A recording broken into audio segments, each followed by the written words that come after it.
Boa noite, né?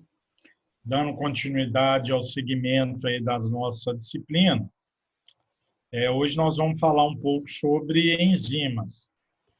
Quando a gente fala sobre enzimas, vocês já estão um pouco familiarizados, porque nós chegamos a comentar um pouco, né, sobre esse conteúdo quando nós comentamos na nossa aula sobre proteínas.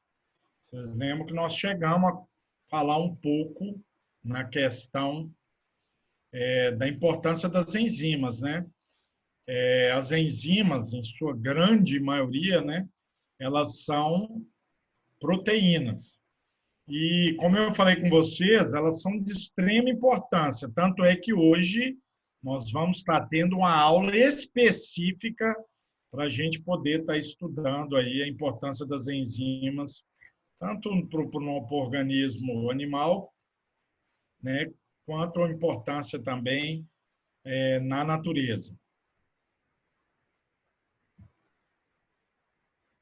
Bom, com relação à introdução, nós já chegamos até a ver esse slide, né? A gente sabe que para haver vida em nosso planeta, duas condições são essenciais. Quais seriam elas? A primeira, o organismo ele deve ser capaz de se autorreplicar. Lembrando que nós temos dois tipos de célula aí presente, né, na natureza, do ponto de vista da biologia. Nós temos aqueles organismos procarióticos, onde estão inseridos, por exemplo, as bactérias, né? Vocês lembram que são células que não possuem um núcleo bem definido. E, por exemplo, quando a gente trabalha com células procarióticas, um exemplo, as bactérias, o que pode acontecer? Na medida que elas vão se duplicando, se replicando, elas vão, né, se multiplicando. Ou nós temos também outras células de organismos eucarióticos, onde, por exemplo, se insere aí o ser humano e os animais. Então, nós sabemos que o nosso organismo ele é formado basicamente de células. Essas células elas estão em constante renovação. Então, é necessário que elas se repliquem, ocorra a sua autorreplicação, para que as células velhas possam ser substituídas por células mais novas.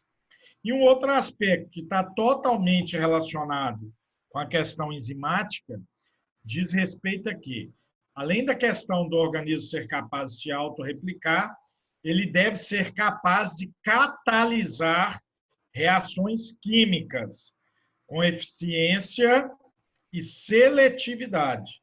Quando a gente trabalha com catalisadores biológicos, né, a gente está se referindo, do ponto de vista da biologia, às enzimas. Então, nesse aspecto, nós já temos a primeira definição relacionada a enzimas. O que são enzimas? São catalisadores biológicos, ou seja, elas são estruturas capazes de quê? De acelerar reações biológicas que acontecem no organismo. Nós sabemos que sem a ocorrência dessas enzimas, seria impossível haver vida. Por quê? Porque o organismo tenderia a entrar em colapso. Quer ver um exemplo? Por exemplo, quando a gente realiza a extração, né, dos carboidratos existentes nos alimentos, nós sabemos que o processo de digestão ele ocorre da seguinte forma: moléculas mais complexas são transformadas em moléculas mais simples. Nós já vimos a importância da glicose no nosso organismo e no organismo do animal. O organismo, né, nosso e do animal, ele precisa de um aporte de glicose constante.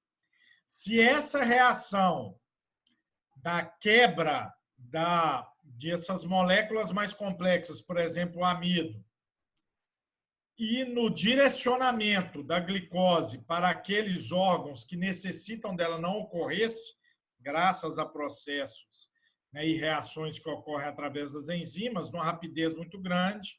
A gente sabe que poderia, por exemplo, né, o nosso organismo acontecer problemas de patologias. Por exemplo, poderia estar ocorrendo algum problema de algum derrame relacionado a essa falta de glicose, o indivíduo entrar até em coma. Então, por isso que essas reações que ocorrem no organismo, elas são tão importantes. E grande parte dessas reações ocorrem por quê? Graças à presença das enzimas. Lembrando, então, que as enzimas são capazes de catalisar reações químicas que ocorrem no organismo com eficiência, ou seja, são altamente eficientes e seletivas. Mais para frente a gente vai estar vendo isso aí melhor. Quando a gente trata de enzimas, é interessante a gente fazer um breve histórico sobre como elas foram, né, identificadas ao longo do progresso da ciência. Então, primeiramente, é interessante, mais uma vez, nós podemos comentar sobre o efeito da catálise biológica das enzimas. Elas são catalisadores biológicos, ou seja, favorecem para que certas reações possam acontecer no organismo e muitas dessas reações com uma velocidade muito grande. Tanto é que nós temos catalisadores artificiais produzidos aí pelo ser humano e até hoje não conseguiu-se produzir catalisadores com a eficiência e a rapidez das enzimas. Aí a gente vê a perfeição realmente dessas estruturas a nível do organismo. Então, esse processo de catálise biológica ele foi descoberto entre o século XVIII e o século XIX. Primeiramente, aonde que as enzimas foram descobertas? No processo da digestão da carne, né, no estômago, através das enzimas pepsinas, e também no processo da digestão do amido na boca, né, através das amilases salivares, ou também chamadas de pitialina, presentes ali na saliva. Depois, mais para frente, nós vamos estar comentando a questão do caráter da especificidade e da importância do meio para que essa enzima ela possa atuar da melhor maneira possível. Então, guardem isso aqui, ó, o processo digestivo a nível de estômago e o processo digestivo a nível de saliva. Vocês vão ver que cada ambiente, com suas peculiaridades, ele favorece o desenvolvimento de enzimas que só podem atuar nesses locais de forma específica. Pasteur, né, Louis Pasteur, em 1850, ele concluiu que a fermentação do açúcar em álcool era realizado pela levedura, né? E essas leveduras, elas eram catalisadas pelo que ele denominou e chamava naquela época de fermentos. Depois, mais para frente, chegou-se à conclusão que, na verdade, aqueles fermentos que foram identificados por Pasteur, na verdade, se tratavam de enzimas. Então, elas são de extrema importância para quê? Na produção também do açúcar em álcool. Então, quando você produz o etanol, que é muito utilizado, né, como biocombustível em muitos dos nossos veículos, é necessário que ocorra a ação de uma levedura, sendo que essa levedura possui enzimas que conseguem estar transformando o açúcar, nós já vimos a sacarose da cana-de-açúcar, em álcool, né? Nós sabemos que a cana-de-açúcar ela é muito importante no nosso Brasil, tanto pelo fato dela produzir o açúcar em si, que é muito utilizado aí como fonte de alimentação, como também graças à presença do etanol, que é um biocombustível, né, muito importante para que a gente possa estar utilizando. Lembrando que esses combustíveis à base de petróleo, chegou-se à conclusão que hoje em dia o petróleo ele é um bem o quê? não renovável, né? Ele é uma fonte finita. Vai chegar uma hora que as reservas de petróleo elas irão acabar. Então, cada vez mais tem se buscado trabalhar com combustíveis alternativos, para quando essas fontes de petróleo poderem acabar, nós podermos ter uma solução interessante para que as atividades voltadas para a industrialização e a mecanização possam acontecer da melhor maneira possível. Entre esses biocombustíveis, nós temos, né, o etanol utilizado à base da cana-de-açúcar. Eduard Buchner, em 1897, ele reparou que esses extratos de levedo podiam fermentar o açúcar até o álcool, como eu já falei com vocês. E, na verdade, essas enzimas, elas funcionavam mesmo quando removidas das células. Isso é uma característica importante quando a gente trabalha com relação às enzimas. Muitas vezes se achavam que essas enzimas elas só se tornavam ativas quando presente a nível celular. Buchner, em 1897, chegou à conclusão de que o quê? Quando elas eram isoladas das células e eram colocadas em outros substratos, estas enzimas ainda se tornavam ativas, né? Demonstrando que o papel enzimático ele independe da sua presença na célula ou não. Sumner, em 1926, ele foi o primeiro pesquisador que isolou e cristalizou a enzima chamada urease, que é aquela enzima capaz de degradar, de quebrar moléculas de ureia. E, na verdade, ele começou a avaliar a estrutura dessa enzima urease e chegou à conclusão que a sua estrutura era muito semelhante às estruturas vistas nas proteínas. Nós já estudamos proteínas na aula passada. Nós vimos que, basicamente, a matriz que forma as proteínas são o quê? São aminoácidos ligados entre si através de ligações peptídicas. Não é isso? Então, geralmente, o que a gente entende por proteínas? São moléculas mais complexas formadas através de ligações existentes entre aminoácidos. Nós vimos que existem na natureza aproximadamente quantos aminoácidos? 20, né? Aminoácidos estão presentes na natureza. Nós temos aqueles aminoácidos essenciais, que são aqueles que são obtidos via alimentação, e temos os não essenciais, que são aqueles que o organismo consegue sintetizar. Um outro aspecto importante que nós vimos relacionados à proteína é a questão da que nós poderemos estar definindo as proteínas como como moléculas que possuem o quê? Que possuem uma gama de aplicações. Então, nós vimos que nós podíamos estar utilizando as proteínas, tanto no ponto de vista da produção de fibras musculares, a questão dos tecidos conectivos, do colágeno. Nós vimos a importância da proteína na nutrição, né? Tanto na questão, por exemplo, de matriz proteica, para poder estar nutrindo, por exemplo, o embrião do ovo, né?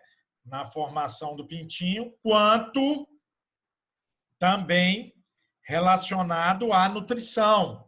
Nós já vimos na aula passada o aspecto dos alimentos ricos em proteínas. Além disso, as proteínas também podem ser enzimas. Só que, na verdade, né, Sumner, ele postulou que todas as enzimas são proteínas. Na verdade, né, essa frase ela não é de toda verdadeira, porque existe uma enzima, a ribosima, que ela não é formada por aminoácidos em sua constituição. Então, nós podemos falar que o quê? Que grande parte das enzimas são proteínas. E não todas as enzimas são proteínas. Ok? John Northrop, na década de 30, ele cristalizou, né, isolou a pepsina e a tripsina presente em organismos de bovinos, né, animais bovinos. E na década de 50 até o século 20, nós temos hoje em dia aproximadamente 75 enzimas que foram isoladas e cristalizadas, ficando evidenciado, como eu já falei com vocês, o caráter proteico das enzimas. Reforçando mais uma vez, o que nós vimos lá na aula de proteína? As proteínas são constituídas, né, como matriz de aminoácidos. Esses aminoácidos são ligados entre si através de ligações peptídicas. Na medida que esses aminoácidos vão se ligando uns aos outros, nós temos moléculas mais complexas que podem ser chamadas de proteínas ou polipeptídeos. Essas proteínas podem dar origem às enzimas, mas lembrando que nem toda enzima é uma proteína, por causa da ribosima, que nós já falamos, que é a única exceção. Com exceção da ribosima, todas as outras enzimas possuem caráter proteico, então são proteínas. E atualmente, né, nós temos mais de 2.000 enzimas conhecidas aí presente na natureza, demonstrando a importância dessas estruturas para que ocorra vida em nosso planeta. Bom, eu já falei com vocês que a melhor forma da gente poder estar definindo a enzima é falando que elas são catalisadores biológicos, né? O que é isso? São estruturas que conseguem estar catalisando reações químicas, né, no organismo, ou seja, ela faz com que as reações que ocorrem a nível biológico dentro do organismo, as reações químicas, elas aconteçam de maneira mais rápida. Então, nós podemos definir enzimas como grupo de substâncias orgânicas de natureza normalmente proteica, lembrando que ela nunca pode ser definida como toda enzima sendo proteica, que nós já vimos a inserção da ribosima, com atividade intra ou extracelular, ou seja, podem estar presentes em atividades que ocorrem dentro das células ou fora da célula, a nível extracelular, que possuem funções catalisadoras, catalisando reações químicas que, sem a sua presença, dificilmente aconteceriam. Então, essa definição, né, que foi definida por Nelson e Cox em 2014, é a melhor definição que a gente poderia estar utilizando para enzimas. Lembrando que as enzimas, pelo fato de grande parte delas serem proteínas, o que caracteriza uma proteína? Longas cadeias de pequenas moléculas chamadas de aminoácidos. Vamos voltar um pouco na aula de proteína. Vocês lembram o que caracterizava um aminoácido? Era basicamente o quê? Uma estrutura de carbono central, está aqui o carbono central nesses dois modelos, né? Aqui em cima e aqui embaixo. A presença de um grupamento amino, NH2, está aqui presente, e a presença de um grupamento carboxila, que está aqui presente. Além disso, esse carbono é unido a um hidrogênio. E o que vai definir um aminoácido em relação ao outro? A questão do grupamento do seu radical. Ou seja, de acordo com o radical de um aminoácido, a gente consegue estar definindo a diferença existente entre um aminoácido e o outro. Então, como eu falei com vocês, com exceção de um pequeno grupo de moléculas de RNA, né, presente aí no código genético, com propriedades que também são catalíticas, chamadas de ribozimas, todas as enzimas são proteínas. Ok? Então, lembrando, nem todas as enzimas são proteínas. Grande parte das enzimas são proteínas, para que a gente possa estar fixando isso cada vez melhor. Então, está aqui a estrutura de uma catalase, uma enzima com caráter proteico, e uma ribosima, que na verdade não se trata de uma proteína. É interessante nós ressaltarmos a questão da estrutura das enzimas, né? Principalmente, com exceção da ribosima, aquelas que possuem caráter proteico. Nós já vimos isso também nas aulas de proteína. O que tende a acontecer? Nós vimos que as proteínas elas podem adquirir 4 tipos de estruturas. Estruturas primárias, que são ligações de aminoácidos uns aos outros, né? Lembrando que para que isso possa dar origem a uma proteína, geralmente são ligações acima de 13 aminoácidos, né? Para que eu possa caracterizar uma presença de um polipeptídeo, que na verdade diz respeito a uma estrutura mais complexa, que é a proteína. Temos também a ligação, a estrutura secundária, que é quando a estrutura primária ela consegue, a base dela começa, né, a apresentar e a ter uma conformação em um formato de hélice, né, um caráter que se assemelha até um pouco dessa estrutura que a gente está observando aqui na ribosima. E lembrando que tanto a estrutura primária quanto a estrutura secundária, elas ainda, do ponto de vista da característica da proteína, e por que não dizer de uma enzima, é uma fase ainda inativa. Quando que a proteína ou a enzima começa a ficar na sua forma ativa?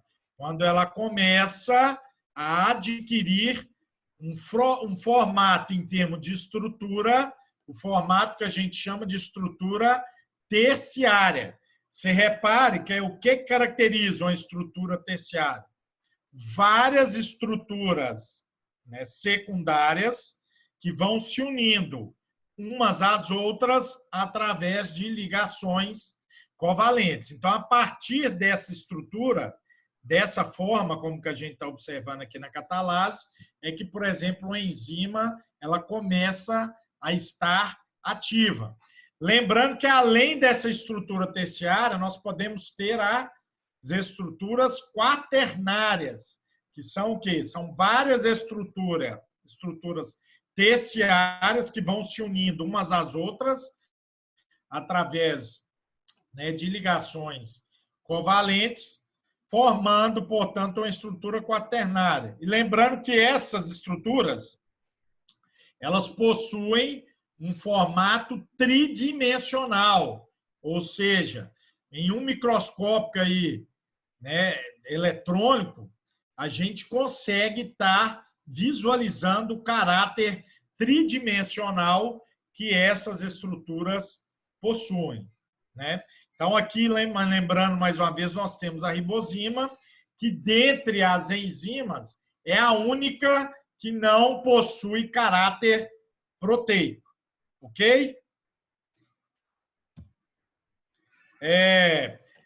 Então, lembrando mais uma vez, que enzimas são catalisadores biológicos como que esse processo de catalisador biológico ele ocorre? Primeiro, o que a enzima vai estar realizando? Ela vai diminuir a energia de ativação da reação. A gente sabe que para que possa ocorrer uma reação química no organismo, o que é necessário? É necessário que ocorra a produção de uma energia que vá fazer com que essa reação possa ocorrer. Essa reação ela é chamada de energia de ativação da reação. Dentro desse aspecto, a enzima ela diminui a energia de ativação e, consequentemente, o que ela vai fazer? Ela vai acelerar a reação, vai fazer com que a reação ela se processe de maneira mais rápida. Um aspecto importante com relação às enzimas, elas não são consumidas durante a reação. Então, aquela enzima que possibilitou para que aquela reação ocorresse, após a ocorrência dessa reação, ela não vai ser perdida, ela não vai ser consumida. Ela ainda estará presente, podendo participar de outra reação posterior que possa ocorrer no organismo. Outra questão importante, ela tem um reconhecimento pelo substrato de acordo com a sua forma tridimensional. Nós vimos lá o aspecto relacionado à estrutura das proteínas e, por que não dizer, das enzimas. Eu acabei de falar com vocês que ela possui um formato que 3D. Na medida que ela possui esse formato 3D, ela consegue ter um sistema como se fosse um encaixe, que é o que a gente chama de fechadura, que vai estar se ligando, né, com o substrato. Então, esse reconhecimento pelo substrato, através da sua forma tridimensional, é muito importante. E um outro aspecto interessante com relação ao substrato diz respeito ao quê? A especificidade. O que é isso? As enzimas elas têm um reconhecimento muito específico de acordo com o seu substrato. Ou seja, enzimas que possuem uma identificação com dado substrato não têm especificação com outros substratos. Então, o caráter de especificidade é muito importante quando a gente trabalha com enzimas. Para a gente poder visualizar como que funciona, né, o caráter da energia de ativação, nós temos dois gráficos. Lembrando que aqui nós temos uma reação tida como uma reação que exotérmica, porque o que vai acontecer? A energia utilizada no começo da reação é maior do que a energia utilizada no produto, né, na fase final da reação. Então, nós temos, por exemplo, uma reação sem a presença de catalisadores, as enzimas, e uma reação com catalisadores, com enzima. Você repare que o que a enzima faz? Ela está diminuindo a energia de ativação existente no processo da reação. E na medida que ela diminui a energia de ativação, o que ela possibilita? Ela possibilita com que a reação seja feita de maneira mais rápida, mais acelerada. Por isso que a gente diz que as enzimas elas são catalisadores biológicos. Elas diminuem a energia da ativação e faz com que a reação no organismo possa ocorrer de maneira mais rápida. Ok? Com relação à função das enzimas, então elas conseguem viabilizar atividades presentes dentro da célula e intercelulares, ou seja, entre células, quebrando moléculas ou juntando-as para formar novos compostos. Aonde que a gente vê, por exemplo, processos de quebra de moléculas. Vão lembrar? Por exemplo, processo digestivo. Reforçando mais uma vez, o que é o processo de digestão? Moléculas mais complexas são quebradas em moléculas mais simples que são utilizadas no organismo. Nós já vimos, por exemplo, o papel da glicose, né? Como que a glicose ela é importante, né? Importante fonte energética para as células, para que as reações possam acontecer ali a nível celular. Exemplos, por exemplo, de estrutura onde nós vamos ter compostos sendo juntados uns aos outros.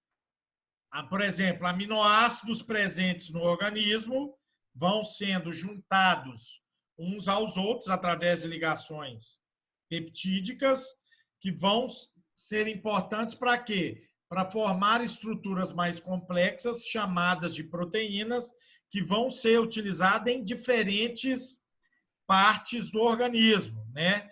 Pode ser utilizado tanto do ponto de vista da fibra, nas fibras musculares, podem ser presentes, por exemplo, no sistema imunológico, pode estar presente, por exemplo, na formação de enzimas presentes no organismo e uma outra série de fatores e de funções que nós vimos na aula de proteína. Então, as enzimas elas são importantes para quê? Para viabilizar para que essas atividades elas possam ocorrer, né, com uma velocidade de reação mais rápida e com menor gasto energético. Porque vocês viram que a energia de ativação em uma reação onde está presente uma enzima, ela diminui. As outras características gerais relacionadas às enzimas. Então, são moléculas polipeptídicas, lembrando que quando a gente fala que uma estrutura é uma molécula polipeptídica, é um sinônimo de uma proteína, né? São moléculas polipeptídicas grandes, enroladas sobre si mesmas, formando um glóbulo em um formato de encaixe, que é o que a gente chama popularmente aí como um sistema de fechadura. Esse encaixe ele é chamado de centro ativo presente na enzima, que vai ser o local onde, centro ativo ou sítio ativo, que é o local onde o substrato vai estar se encaixando na enzima para que a reação possa acontecer. Como eu já falei com vocês, as enzimas apresentam alto grau de especificidade com o substrato. Então, enzimas que possuem afinidade com um dado substrato não possuem afinidade com outros substratos. Lembrando que as enzimas são produtos naturais biológicos, ou seja, estão presentes naturalmente na natureza, no nosso meio. São estruturas altamente eficientes. Por quê? Nós já vimos que ela acelera a velocidade das reações químicas que ocorrem a nível do organismo. São econômicas, nós já vimos, né, que o gasto energético num processo catalisado pelas enzimas, a energia gasta é menor, a energia de ativação, né? Reduz, portanto, a energia de ativação e não alteram os produtos finais da reação. Ou seja, se dada a reação gera um produto, a enzima ela não consegue alterar, né, o produto final da reação. O produto final da reação vai ser sempre o mesmo daquela reação onde a enzima vai estar participando. Não são tóxicas para o organismo, pelo contrário, né, são essenciais para que possa ocorrer vida em nosso planeta. E estão entre as biomoléculas mais notáveis aí presentes na natureza, devido ao quê? Devido à sua especificidade, né, o caráter específico, já foi comentado, e o seu poder catalítico, né, a sua capacidade de acelerar as reações que ocorrem a nível do organismo. Como eu já comentei com vocês, o ser humano ele já conseguiu desenvolver alguns catalisadores sintéticos. Porém, esses catalisadores sintéticos eles não conseguem ter a mesma eficiência das enzimas, que são catalisadores naturais, demonstrando aí a perfeição, né, dessas estruturas presentes na natureza. Praticamente todas as reações que caracterizam o metabolismo celular são catalisadas por enzimas. Então, todas essas reações que ocorrem a nível do organismo, né, em organismos vivos na natureza, ela é catalisada por enzimas, reforçando mais uma vez o fato delas serem essenciais para que possa ocorrer vida em nosso planeta.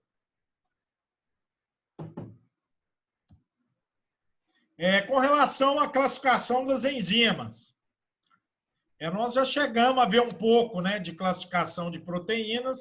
Vocês vão ver que algumas coisas se assemelham, né, pelo fato de grande parte das enzimas serem proteínas. Nós temos aquelas enzimas tidas como enzimas simples, que são aquelas formadas somente por aminoácidos, ou seja, aminoácidos vão sendo ligados entre si através de ligações peptídicas. Vocês lembram como que ocorre esse processo de ligação? A carboxila presente em um aminoácido se liga ao grupamento amino do outro aminoácido, gerando o que a gente chama de ligação peptídica. Na medida que eu tenho uma enzima formada somente por aminoácidos, o que eu tenho? Eu tenho uma enzima simples. Agora, eu posso ter também enzimas chamadas de enzimas conjugadas. O que seriam essas enzimas conjugadas? São enzimas formadas por uma parte proteica e uma outra parte não proteica. Essa parte proteica da enzima ela pode ser chamada de apoenzima, ou seja, aquela parte formada somente por ligações entre aminoácidos. E a parte não proteica ela é chamada, por exemplo, de coenzima. Lembrando que tanto a apoenzima como a coenzima, separadas, elas são o quê? Inativas. Na medida que as duas se unem, elas formam o que a gente chama de holoenzima, que é uma enzima conjugada que está ativa. Observação importante em relação a isso que foi falado. As coenzimas auxiliam as enzimas no seu funcionamento. Nós vimos que, sem a presença de coenzimas e enzimas conjugadas, as enzimas elas não estariam ativas. A maioria das coenzimas, desses compostos, eles são formados por quê? Por vitaminas e sais minerais, né? Grande parte deles. Embora nós vamos ver mais para frente que eles podem ser formados por outras estruturas. Para a gente entender um pouco aquela questão que eu estava falando com vocês, da questão do centro ativo ou do sítio ativo. Aqui nós temos um exemplo bem simples e bem didático da gente poder estar visualizando o caráter da especificidade da enzima pelo seu substrato. Nós temos duas enzimas, uma enzima A e uma enzima B.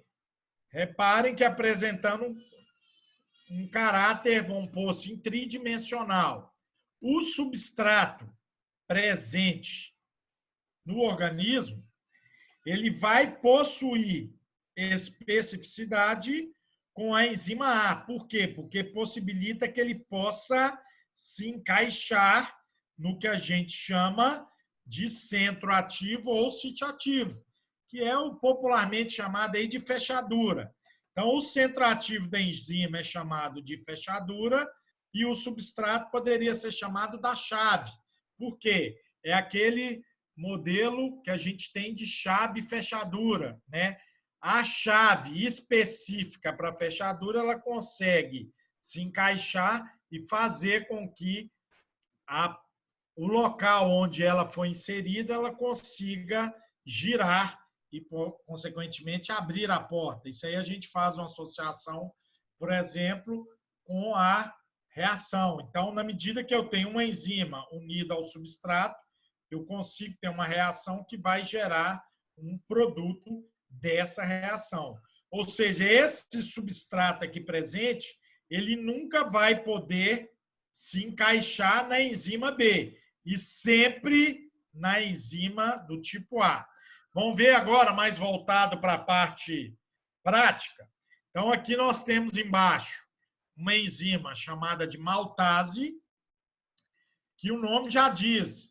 Essa enzima, ela possui uma afinidade muito grande com a maltose. Vocês lembram que a maltose, vamos voltar um pouco lá em carboidrato, ela é um disacarídeo, né? Onde que ela foi primeiramente encontrada, esse carboidrato? No malte. Na medida que essa molécula de maltose ela se encaixa na enzima maltase, né? O que vai acontecer? Eu tenho o produto da reação. Qual que vai ser o produto da reação? A maltose vai ser quebrada em duas moléculas de glicose. Olha o processo da digestão aí, que eu falei com vocês. Moléculas mais complexas quebradas em moléculas mais simples.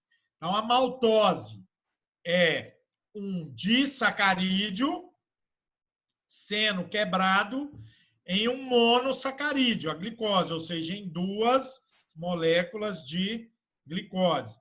Vocês reparem que a estrutura molecular da sacarose aqui presente, ela não possibilita que ela possa se encaixar na enzima maltase, demonstrando a especificidade da enzima maltase pela molécula de maltose.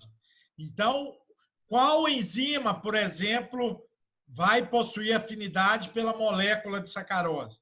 A enzima, por exemplo, chamada de sacarase. Ela possui aqui no seu centro ativo uma estrutura que possibilita para que essa molécula de sacarose possa se encaixar. Então, a questão da especificidade em enzimas, gente, é algo bem importante da gente poder estar fixando. É muito importante essa questão do caráter, da sua afinidade e especificidade por dado substrato. Com relação às enzimas conjugadas, nós vimos que são aquelas enzimas em especial que contêm uma molécula, né, uma porção que, em sua molécula, uma porção não proteica. Essa porção não proteica, ela pode ser chamada de grupo postético, né, prostético. Então, esse grupo não proteico, ele pode ser formado, além de minerais e vitaminas, que foi o que nós vimos em coenzimas, eles podem ser formados, por exemplo, através de um metal, né, presente na natureza. Depois nós vamos ver mais para frente que esse metal, muitas vezes, ele é utilizado como uma forma de estar inibindo a ação de algumas enzimas. E pode ser chamado também de cofator ou coenzima. O que distingue o cofator da coenzima? A distinção entre o cofator e a coenzima depende da força de ligação com a apoproteína, né, ou chamada de apoenzima. Nós vimos aí no slide passado que a apoenzima ou apoproteína corresponde ao quê? A porção proteica presente numa enzima do tipo conjugada. Quando eu tenho uma ligação mais fraca, Na verdade, então, eu tenho a presença da apoenzima, que é a parte proteica, se unindo a um cofator. Quando eu tenho uma ligação mais forte, na verdade, eu tenho uma apoenzima se unindo a uma coenzima. Lembrando que é necessário para que essa apoenzima seja unida ao grupo prostético para que ela esteja ativa. Coenzimas participam do ciclo catalítico das enzimas, recebendo ou fornecendo grupos químicos para a reação. Então, na medida que essas coenzimas elas vão se unir a apoenzimas, essas coenzimas elas podem ser formadas por diferentes materiais, né? Grande parte deles sendo minerais e vitaminas. Então, aqui embaixo nós temos, por exemplo, coenzimas, a biocitina, reagindo com CO2, formando, por exemplo, a vitamina biotina. A coenzima A reage com o grupo acil, formando o ácido pantoteico. E por aí vai. Então, nós temos aí exemplos de enzimas conjugadas.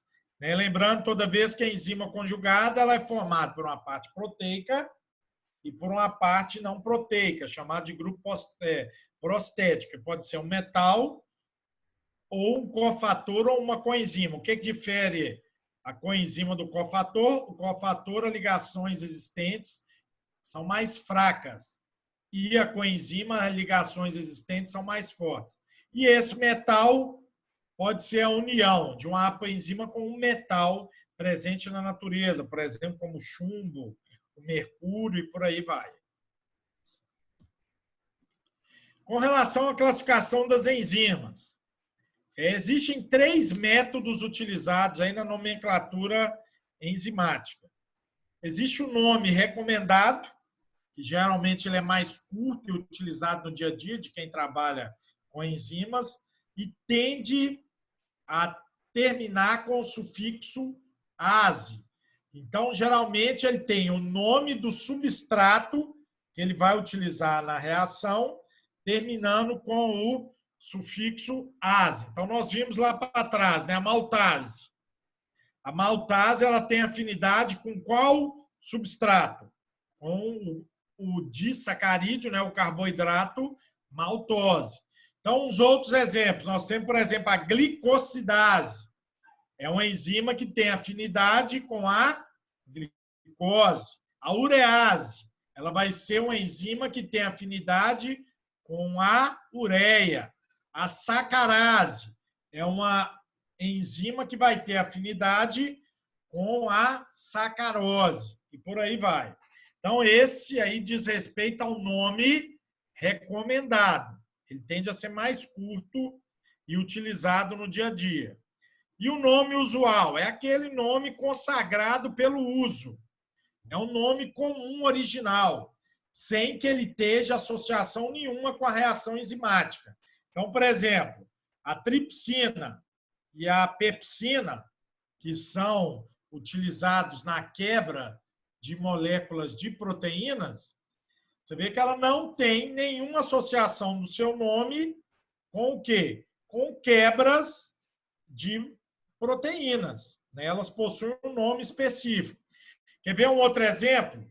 Nós já vimos a amilase salivar. Quando eu digo amilase, está relacionada ao nome recomendado, ou seja, é aquela enzima que tem afinidade com, como substrato, moléculas de amido.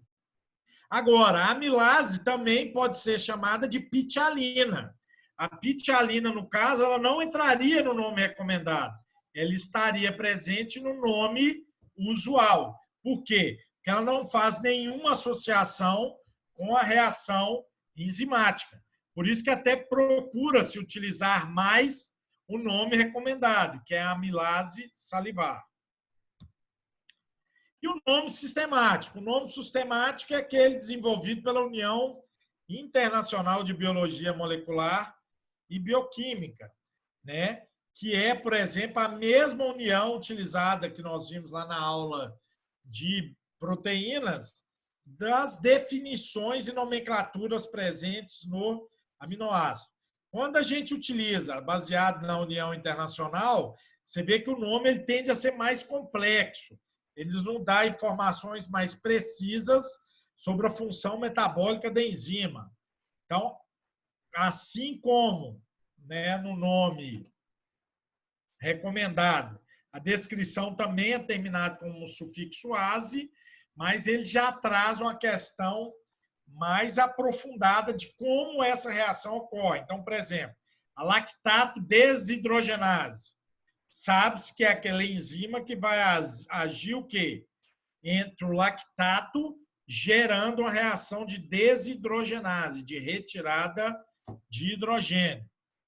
E um outro exemplo é a adenilato ciclase, que está presente no ciclo do adenilato. Além disso, lembrando que essa questão de classificação é só para vocês conhecerem a importância disso. Eu não vou estar cobrando isso de vocês, né? Mesmo porque não faz sentido nenhum a gente ficar com essa decoreba com relação à classificação. É importante só que vocês entendam a presença e quais são os tipos de classificação com relação à nomenclatura das enzimas. Vocês lembram que eu sempre tento estar fazendo alguma ligação com algo mais aplicado, porque não é função da bioquímica a gente ficar decorando as coisas. O importante é que a gente possa entender todas as reações bioquímicas que acontecem no organismo e a importância delas para, né, o segmento de todas as atividades que ali ocorrem. Então, ela pode ser dividida em 6 classes principais, que eu coloquei aqui nessa tabela. Nós temos a classe das oxirredutases, são aquelas onde ocorrem transferências de elétrons, né, do grupo H para o grupo OH+, ou vice-versa. As transferases, que são aquelas que estão presentes em reações de transferências de grupos. As hidrolases, que são aquelas que estão presentes em reações de hidrólise, né, transferência de um grupo funcional para a água. As liases, que são aquelas presentes em adição de grupos a ligações duplas ou remoção de grupos formando uma ligação dupla. As isomerases, vamos lembrar lá da química orgânica, são aquelas que participam do processo de isomerização, né? Lembrando que no organismo nós podemos ter 2 tipos de isômeros, o tipo D e L. Geralmente, da forma D tende a ser a forma ativa. E as ligases, que são aquelas que ocorrem com formação de ligações, ou uma ligação de um carbono unido a outro carbono, um carbono unido a um enxofre, um carbono unido a um nitrogênio, um carbono unido a um nitrogênio, por reações de condensação com clivagem, né, perda de ATP. Então, o mecanismo de ação da enzima, como que ele se processa? Nós vamos ter um substrato que possui uma alta afinidade com a enzima. Esse substrato estará se ligando à enzima, gerando um produto da reação. Lembrando que esse substrato é a molécula sobre a qual a enzima atua, que se transforma em um produto da reação. E como que ocorre esse processo de regulação enzimática? As enzimas podem ser ativadas ou inibidas, né, com modo de acordo com que a velocidade da formação do produto seja adequado para o momento, né? Então, é aquela questão. Toda enzima ela possui uma afinidade com o substrato, gerando um produto da reação. Essa, então, diz respeito ao quê? A questão, né, da afinidade enzimática pelo seu substrato, gerando um produto final. Aqui nós temos exemplos do mecanismo de ação enzimática. Nós já vimos, vamos reforçar mais uma vez. Qual que é o mecanismo de ação enzimática? Vai ocorrer a diminuição da energia de ativação necessária para iniciar uma reação química. Vamos reparar mais uma vez, uma reação não catalisada por enzimas em comparação à reação catalisada. Reparem mais uma vez que nós temos uma reação exotérmica aqui presente nesse gráfico. Por que eu estou falando isso? A energia presente nos reagentes é maior do que a energia presente no produto gerado pela reação. E reparem que a energia de ativação, que é a energia necessária para que essa reação ocorra, ela tende a ser maior na reação não catalisada do que na reação catalisada com enzimas. Nós já vimos que isso é uma característica das enzimas, né? Ela vai diminuir a energia de ativação, fazendo com que a reação possa ocorrer de maneira mais rápida. Aqui, só para a gente entender melhor isso, nós temos, né, esse homem em dois tipos de situações. Numa reação sem enzima, vocês reparem que para ele poder estar levando essa bola daqui de baixo lá para cima, é necessário que tenha um gasto energético maior. A enzima, o que ela faz? Ela cria um atalho nesse caminho, né? Ela vai fazer com que o esforço, ou seja, a energia desprendida por esse homem seja menor para que ele possa estar levando essa bola até ali, gerando, portanto, o produto da reação. Então, essa primeira situação seria uma energia de ativação sem a presença de enzimas, e essa segunda reação seria uma energia de ativação com enzimas, gerando um produto final C da reação. Ok? Ainda com relação ao mecanismo de ação enzimática. Reforçando mais uma vez, é sempre bom a gente estar fixando conceitos. As enzimas são altamente específicas e geralmente possuem um único tipo de substrato no qual elas são afins. Essa grande especificidade presente nas enzimas, ela é explicada pelo fato das enzimas se encaixarem perfeitamente, né, através do seu centro ativo ou sítio ativo, aos substratos, como um sistema que já foi comentado, chamado de chave em sua fechadura.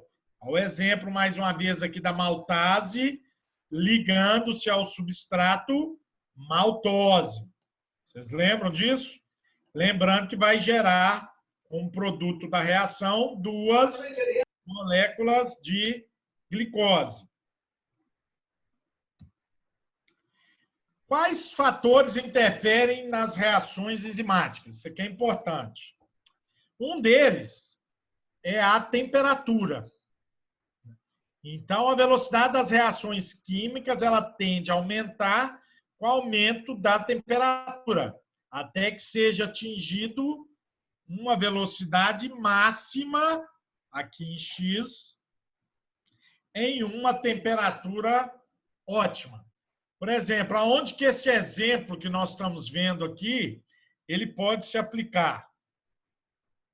Vamos supor que um organismo, um animal, um ser humano, um animal, ele apresente febre. A gente sabe que a febre, muitas vezes, ela pode ser a reação do organismo. Então, por exemplo, quando uma pessoa está subfebril,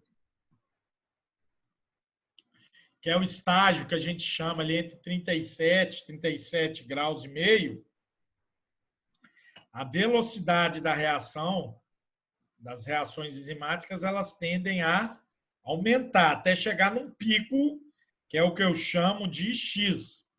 Agora, quando essa temperatura ela começa a aumentar muito, ou seja, ficar ali acima de 39 graus e meio, chegando próximo de 40 graus, o que vai começar a acontecer? Essas enzimas aqui presentes, elas vão começar a se desnaturar, ou seja, elas vão começar a perder aquela estrutura sua, né, terciária em 3D, vão se desnaturar, se tornarem né, desnaturadas, ou seja, elas vão perder a sua aplicação e, com isso, o que acontece? O organismo ele pode entrar em colapso. Por quê?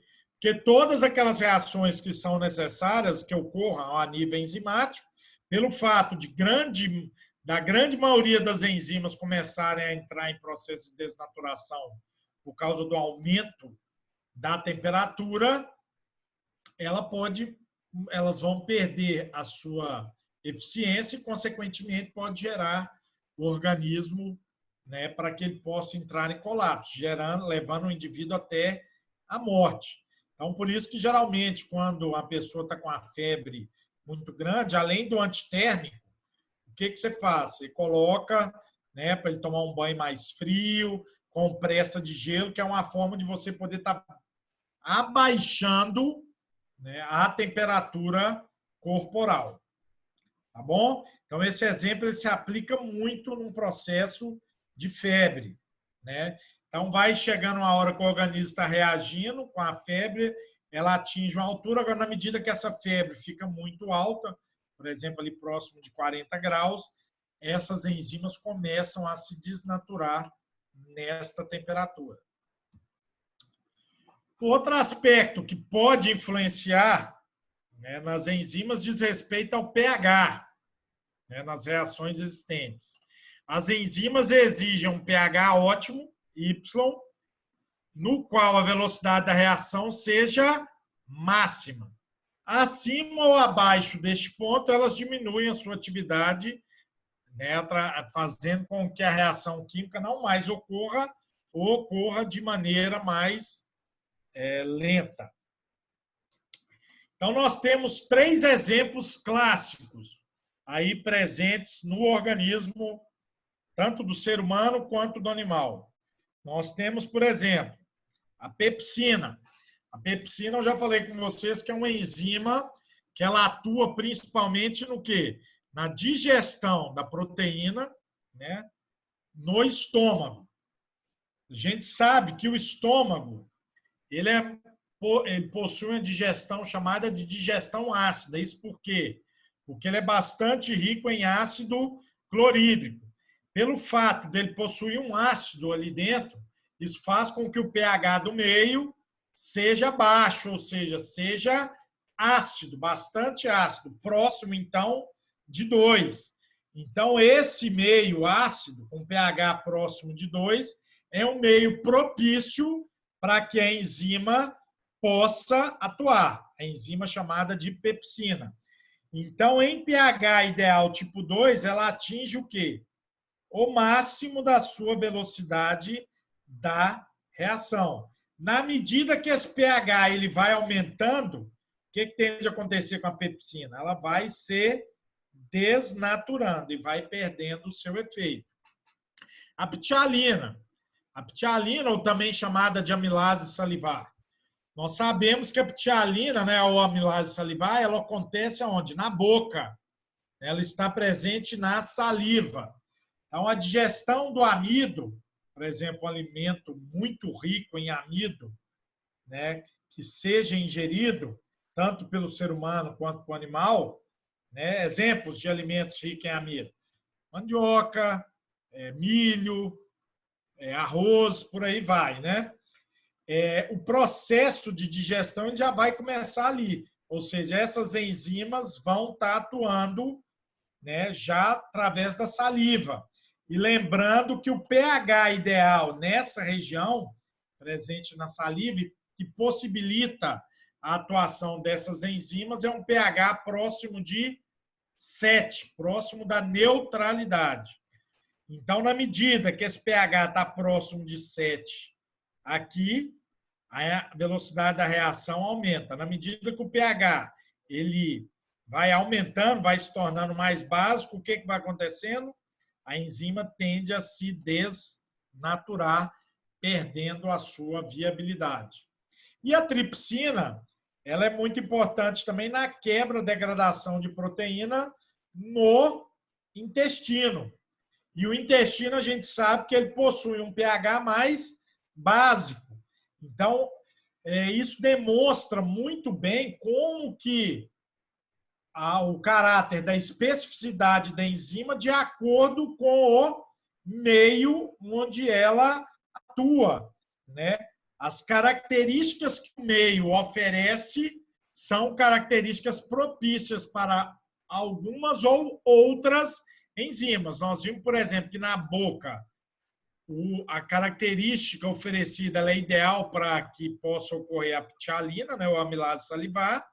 No estômago, para que possa ocorrer enzimas, por exemplo, como as pepsinas, e no estômago possa ocorrer enzimas, por exemplo, como as tripsinas. Vamos dar um exemplo bem prático aí. Quando eu como um sanduíche, o pão do sanduíche, que é muito rico em amido, né? Aquele amido ele vai sofrer já influência na boca, via amilase salivares. E o hambúrguer, onde que ele vai sofrer muita influência? Principalmente no estômago, graças à presença da pepsina, que vai estar auxiliando na quebra daquela carne, transformando em aminoácidos mais simples. Ok? Um outro aspecto interessante é a questão do que a gente chama de substratos, né? Ou chamados de reagentes aí na química. O pessoal muitas vezes se pergunta, será que se eu colocar muitos substratos para que essas enzimas possam reagir, a velocidade da reação vai aumentar? Na verdade, ela vai chegar, aumentar até que chega a um limite em que ela vai o quê? Vai se tornar equilibrada. Por quê? Porque acontece que as enzimas presentes no meio já não vão estar conseguindo se ligar a todos os substratos ali presentes, né? Então, isso aí é importante. Quanto mais substratos, também podem ser chamados reagentes, presentes no meio, mais produtos da reação estarão sendo formados. Quando todas as enzimas ali presentes no meio estiverem ligadas aos substratos, obtém-se a velocidade máxima da reação, que é o que a gente chama aqui de X, na concentração Y, ou seja, chega um momento em que eu posso aumentar o número de substratos, reagentes, que a velocidade das reações vão se manter, devido ao fato que eu não tenho mais enzimas para poder estar ligando a essas reações. Parece que caiu esse trem aqui. Cacete.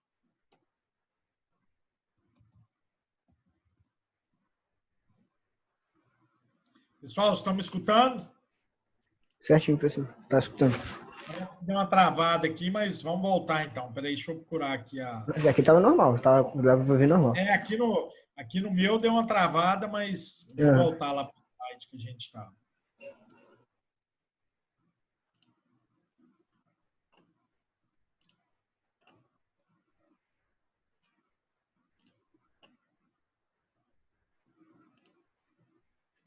Beleza, voltamos. E além disso, existem fatores que interferem em reações enzimáticas. Isso aqui é importante, hein, gente? Vocês vão aplicar, ter uma aplicabilidade muito grande disso. Por exemplo, quando vocês forem estudar farmacologia, né? Questão de utilização de medicamento, tem muita coisa interessante que é utilizado aí pela ação de medicamentos através de inibição de algumas enzimas. Então, nós podemos dizer que, no aspecto de inibição de uma enzima, nós podemos definir como qualquer substância que reduz a velocidade de uma reação enzimática. Esses inibidores eles podem ser de dois tipos: irreversíveis ou reversíveis. Exemplos de inibidores irreversíveis. Irreversíveis é quando as enzimas elas não conseguem mais, né, agir. Elas vão ser o quê? Inibidas de forma irreversível. Como que isso pode acontecer? Por exemplo, na medida que o organismo ingere algo tóxico, né, algum produto que seja tóxico, gerando um processo de envenenamento, ele pode gerar processos irreversíveis a nível de enzimas, ou seja, aquelas enzimas elas não podem mais se tornar ativas. Quer ver um exemplo que é muito utilizado aí na área da agropecuária? A utilização de agrotóxicos, né? Eu posso estar utilizando esses agrotóxicos, por exemplo, inseticidas. Alguns inseticidas eles podem estar agindo em ações enzimáticas presentes no organismo de insetos, inibindo o funcionamento das enzimas ali presentes. Como as enzimas presentes nos insetos elas não conseguem mais funcionar, chega uma hora que gera um colapso no organismo do inseto, levando o inseto à morte. Então, quando a gente trabalha com agrotóxicos, a gente trabalha muito com essa questão de fatores também utilizados como inibição enzimática. Problemas de intoxicação. Pode ocorrer isso também a nível do organismo animal. Por exemplo, nós sabemos que um animal, vamos dar um exemplo aí, um herbívoro, um gado em pastagem. Em pastagens, né, bem manejadas, e quando o animal ele não está sentindo, né, passando fome, ele está bem nutrido, o que tem de acontecer? Vamos supor que nessa pastagem a gente tenha a presença de plantas tóxicas. Exemplo de plantas tóxicas, professor, por exemplo, samambaia. O animal, quando ele está bem nutrido, ele não vai se alimentar de samambaia.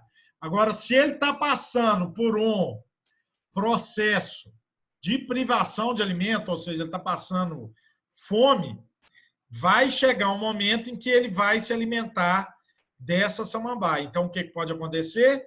Essa samambaia, ela possui princípios tóxicos que vão gerar um processo de intoxicação, e esses produtos tóxicos, muitos deles são substratos que vão estar se unindo a enzimas, causando processos irreversíveis.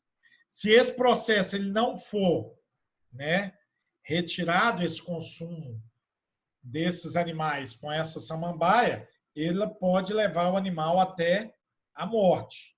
Então, são exemplos aí de processos irreversíveis. Geralmente, quando a gente tem algo irreversível, geralmente é quando tem a presença de alguma substância tóxica presente dentro do organismo. Nós demos dois exemplos, né? Um utilizado, por exemplo, em inseticidas, para poder combater pragas aí em lavouras, né, ou em pastagens, e um outro exemplo é de substâncias tóxicas presentes em algumas plantas que podem causar a intoxicação em animais.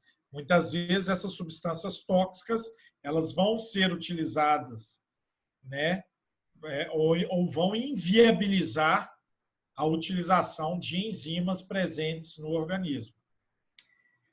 E temos também os inibidores reversíveis.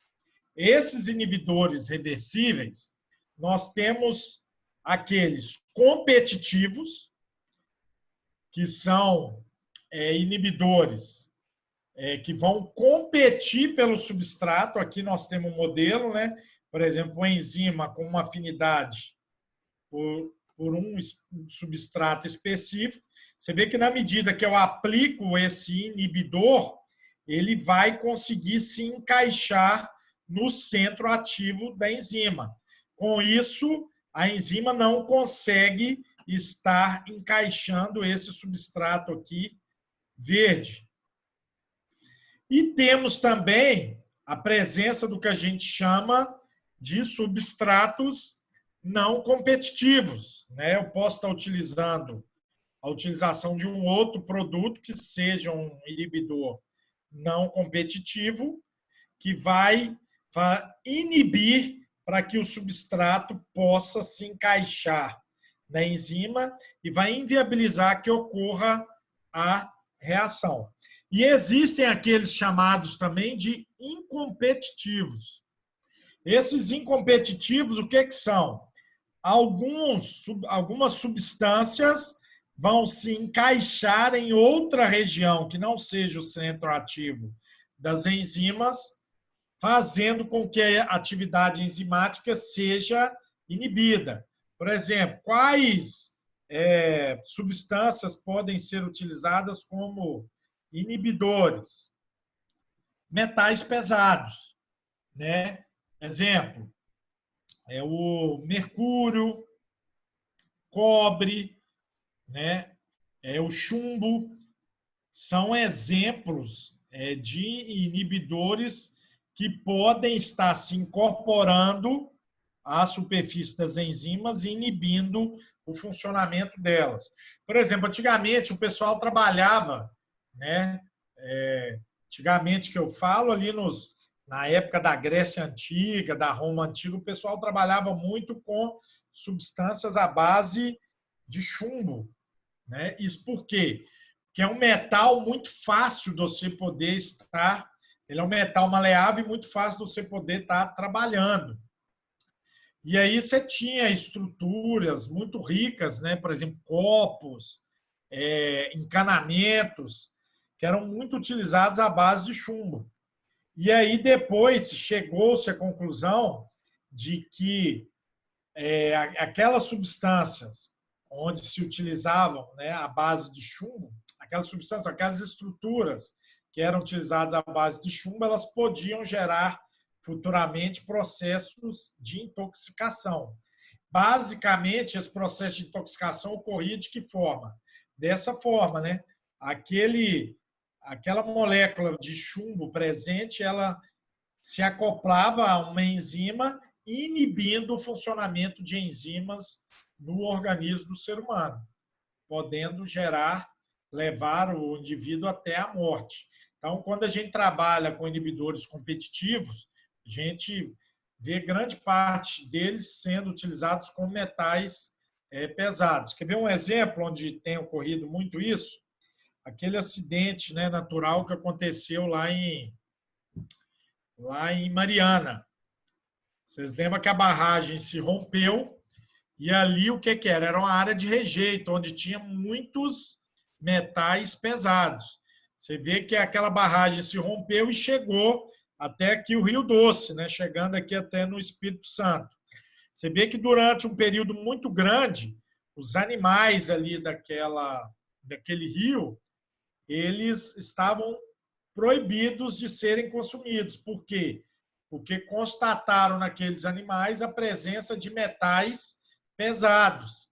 Quando você fosse comer aqueles peixes, o que ia acontecer? Aqueles metais pesados presentes ali dentro iriam estar entrando no seu organismo, poderia estar ligando-se a enzimas, né, acoplando a estruturas enzimáticas e inibindo o funcionamento dessas enzimas, podendo levar, né, o indivíduo até a morte, né, dependendo da concentração que você vai utilizando.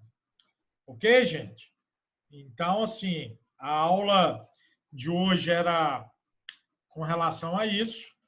Agora eu vou estar abrindo o espaço para que a gente possa, né, estar esclarecendo dúvidas tanto a respeito da aula quanto a respeito dos estudos dirigidos. Então, eu estou aberto aí às perguntas. Deixa eu pôr aqui no chat aqui para que eu possa... Boa noite. A enzima pode fazer a amplificação do sinal. Qual sinal? Dá uma especificada nessa pergunta aí, que eu não entendi o que você está querendo dizer com isso, não. É a pergunta da Elisa.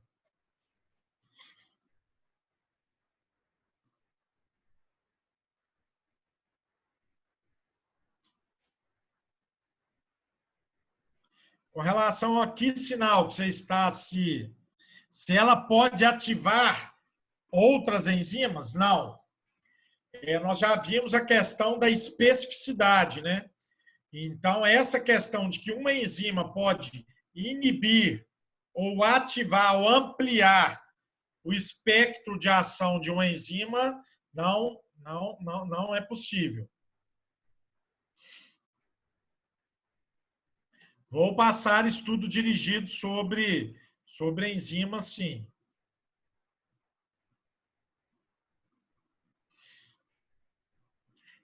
Por exemplo, ela está perguntando aí a respeito da adrenalina. A adrenalina, ela é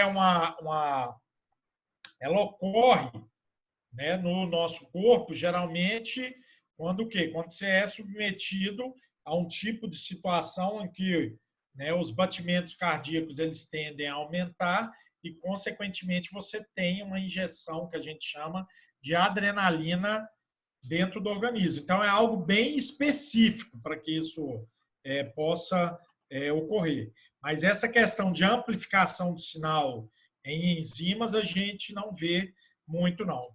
O que acontece é o quê? Nós vimos que alguns tipos de situações e de reações que ocorrem no organismo pode ampliar a velocidade de reações dessas enzimas. Nós vimos isso onde? Na temperatura e na questão, por exemplo, da acidez do meio que está presente. Ok? Professor, você vai passar estudo dirigido? Sim. Já vou estar fazendo essa semana e passando para vocês, para que vocês possam responder. Lembrando, gente, que tem já a pergunta na nossa prova que eu passei para vocês, que é relacionada a enzimas, né? E na semana que vem nós temos a última aula da nossa primeira prova relacionada com lipídios.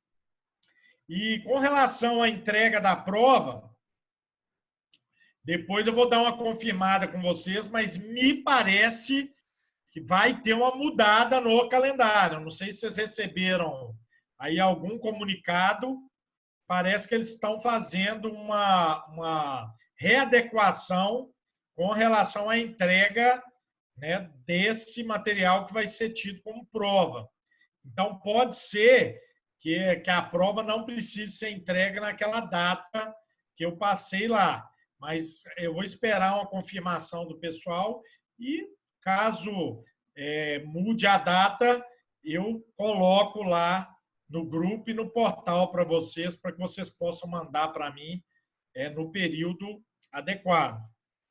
Mais alguma dúvida, gente?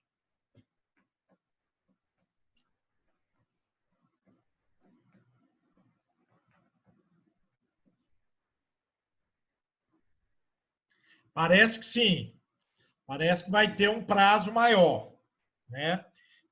Antes de eu poder começar a aula, eu recebi um e-mail, estava dando uma lida, aí o pessoal vai mandar o calendário e parece que vai dar uma ampliada nesse prazo aí para vocês poderem entregar essa prova, né? Lembrando que alguns de vocês eu preferi dar em formato de prova, mas alguns professores usaram no formato de trabalho. Então parece que vai dar uma ampliada nesse período aí para que vocês possam entregar. Assim que eles me mandarem, eu aviso aí para vocês. Sim, parece que o que acontece? Alguns trabalhos /prova, né, que foram enviados podem ser feitos em grupo. Aí depende do que o professor mandou. Vocês viram que o meu não, o meu é individual, né? E parece que quando é individual, o prazo para entregar é maior do que quando é em grupo. Mas é assim, é uma informação preliminar ainda que eu estou passando para vocês. Né? Eu tenho que esperar eles me mandarem o calendário certinho desse prazo para que eu possa estar passando para vocês poderem me entregar. Tá ok?